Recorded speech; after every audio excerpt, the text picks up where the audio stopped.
Before we wrap up, I just want to, of course, touch on the rest of the season. And it's very strange because sitting here right now, we're sort of in the international break still. We've got, getting close to the resumption of the Premier League, the Champions League, the FA Cup.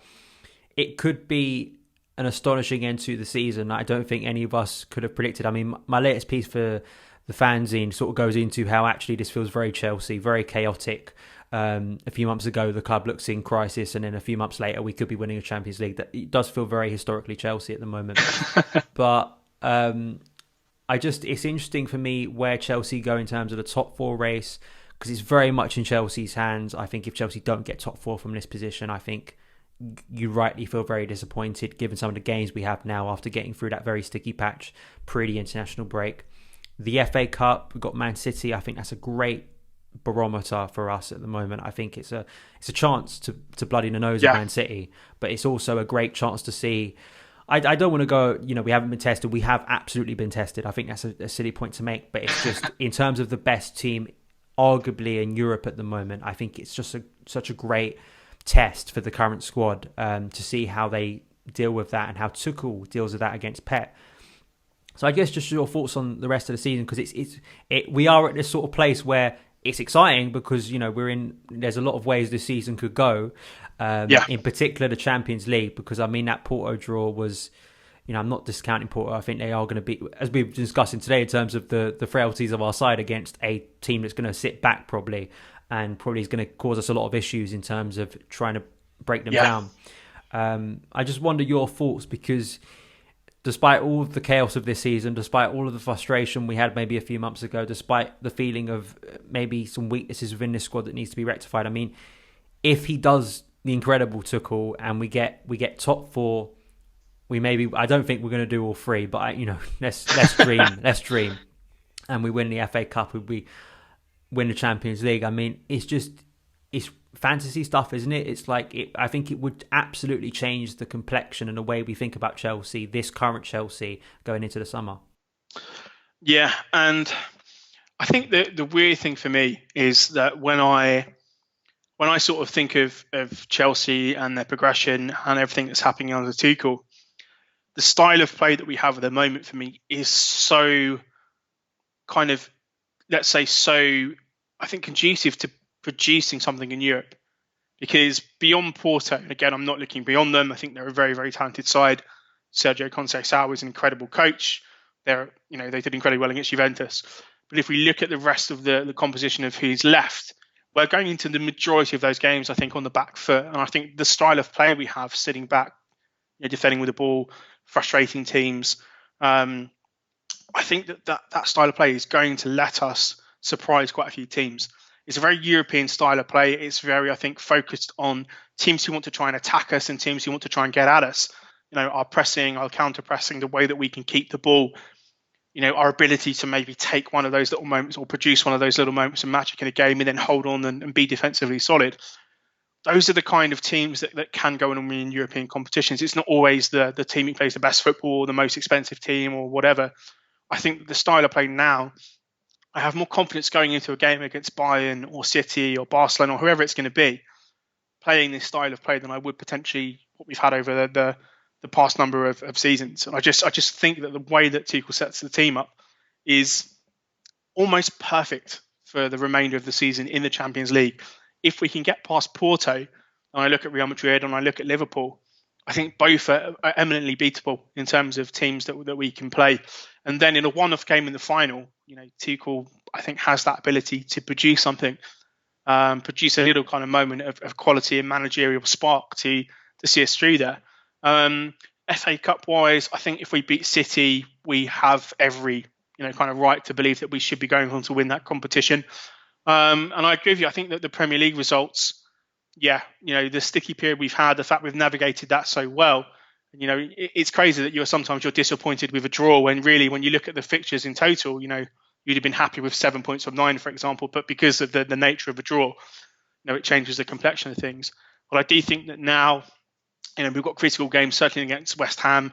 But as much as it pains me to say that West Ham is a critical game, I think if we beat them, then I think that little separation between us and the rest of the pack is going to be maybe the psychological edge I think pushes us over the top in terms of the Premier League. So Yeah, I have a quiet confidence about us in the Champions League. I think the City game, I think you're right, is going to be the benchmark for what Tuchel has created so far. If we win that, then obviously every chance of progressing and doing well there. And I do think in terms of top four that if we can separate ourselves from West Ham, if we can push forward in that respect, I do think that we should be looking at top four, and even then still looking up at Leicester and thinking that potentially we can catch them. Just on, we've got 2 games before, and of course in between both of those games are the Porto quarter-final, which is massive. But West Brom and Palace, as we've been discussing, I know on paper they're 2 games based on what we've just had that you want. You think that their games Chelsea are probably going to dominate, should win, do win 9 times out of 10. But some of the stuff we've been discussing recently, and sort of the concern of us maybe against the team, both of those sides, Hodgson, Allardyce, we know what we're getting from them, in terms of it's going to be them trying to frustrate us. Do you have any concerns about those 2 games? Because those are teams that are not going to come at us. I mean, unless Allardyce has woken up on the right side or wrong side of the bed and decides, okay, I'm going to try and gegenpress today. He's not going to do it. I think even if we're playing away from home against West Brom for Allardyce, watch Man United play there a few weeks back. You're playing like the home side. Yeah. And I wonder how Tuchel, especially if those games don't flow, especially the West Brom game, 12:30 after an international break, sometimes can be a little bit of a dodgy fixture, can't it? Because if this could be some players who may not feature in that game, injuries, not having the right recovery or training time on the pitch. So these are not games I think that should be taken for granted just because of our good form. No, I agree. These are the fixtures that probably worry me more than the big games. I think, this is sort of those games where I think we need to be scoring like first 25, 30 minutes to then relax a little bit into the game. But it's one of those where I think the first goal is critical. We struggle really, I suppose. And again, I've said this a few times. This isn't like a Tuchel dependent thing, but past couple of years we have struggled against teams who sit back.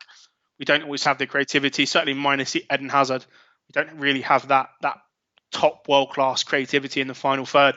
And we're kind of relying on real moments of brilliance from individual players. So, I think they'll probably be tricky. I would like to win a game by a couple of goals, just to sort of get that confidence in that we can, we don't have to win every game 1-0 or it's, a close 2-0.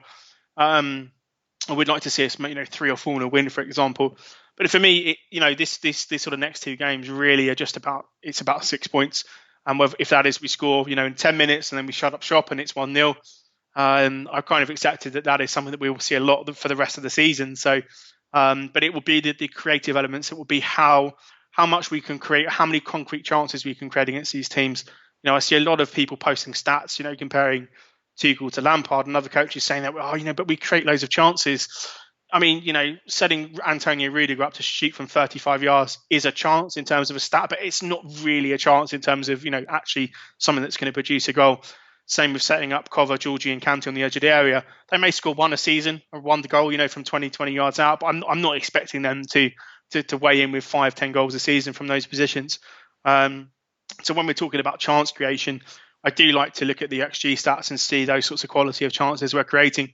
Because, some games we are having like 10, 15 shots a game, but they're coming from like Azpilicueta and Rudiger and guys who can't shoot, to be honest. So trying to put it, into I think areas where hopefully Werner's shooting boots turn up, or Kai Havertz who can finish, who is a really good finisher really. Mason Mount, those kind of guys can be in positions to get on the end of things. But for me, it's just about getting a nice early goal, because I think if we get the early goal, it encourages the opposition to play a bit more, opens up spaces for us to try and be a little bit more penetrative. And then also I think, defensively, we look like we're in a position where we can also hold these teams out as well. So, the 1-0 is fine with me. I don't mind going full, Mourinho vintage 2004 in these scenarios. Well, at least for the rest of the season, right? It's exactly, we can be more progressive and try and be flair in August, and he has a pre-season to fix that stuff as well. I do think it's quite positive that Kai's coming back into form now, which he's done in his career. He seems to really get going in like the final few months of the season. Ziyech has now scored in his last 2 games, which is good. Maybe Timo, I think, in terms of him scoring we know Mason's goal scoring has improved and attacking sort of side of the game has improved even more under Thomas Tuchel. So maybe after a season of a lot of attacking players misfiring, maybe they come good at just the right time for Tuchel, and that could be something that could get us a very special end to the season. One more little thing. I'm assuming we have sort of the same candidate for player of the season, because I think that there are two potential ones that I think deserve respect for their performances consistently this season. But I mean, surely it's number 19, right? He's player of the season for Chelsea. Mason Mount for me is player of the season, and I think the only other player that I would consider giving it to, and that's not a slight on Thiago Silva, who I think has had a really massive impact on the club, but I just think he's been injured a little bit of late. And I also think maybe that the fact that Andreas Christensen has come in and performed so well, maybe in terms of like missing him as a player, we haven't missed him as much as what I thought we were going to. But it's Mason Mount, or it would be Edouard Mendy, would be my outside shout, because I do think that Mendy, it's kind of night and day in terms of the ability that he has compared to getting. It's no point ripping into Kepa for what he is and what he isn't. But I just think Mendy being there has been such an enormous part of the quality we've seen this season. And the fact that I think Chelsea fans now are very calm about the goalkeeping situation when, for a long period of time, it's been like a real source of panic, I think is testament to his quality overall. But yeah, I think it's Mason Mount. But I wouldn't be surprised if Mendy maybe gets some shouts for player of the year, or potentially player's player or something like that, because I also think he's been very, very good this season as well. Mendy's just another case of Chelsea not spending tons on a player in a key position and it working out. I mean, as we were speaking with Tchouameni, it's evidence to the club. Well, two of the signings we made last summer were from Ligue 1, who played in France last year and have been brilliant signings, especially Mendy. So in that case, that's brilliant. Joe, thank you so much for joining me today. Wonderful discussion. Great to have you on. Thank you so much for joining me. As I do with all my guests, give you the opportunity now where people can find your work online. I know, of course, the newsletter. You're involved in some podcasts as well. I know you're with the London is Blue guys. That's where your newsletter comes through. But I also know you're doing some long-form podcasts for them as well. So if you want to shout that out now. Yeah, sure. Cheers, Dan. So if you want to find, I suppose, regular content from me, I write a newsletter every Monday, or it gets published every Monday. That's on the London is Blue Patreon, generally looking at maybe 2 or 3 kind of points that I find interesting through the week. Look at youth players, look at some old players, look at a bit of history, give you a couple of nice YouTube clips to look into. I think it's generally a pretty good start to your Monday, if I don't mind saying so myself. And the first of the long form pods actually, I think, potentially comes out this Wednesday. So that is the Kings Road podcast. The first one is actually something we touched on a little bit here, which is the philosophy of Chelsea over the past couple of seasons, looking at the squad composition, looking at a route into the future for Chelsea to kind of use that philosophy going forward. So I'm excited to publish that and see what happens. And you can find me obviously on socials at Joe Tweedie as well.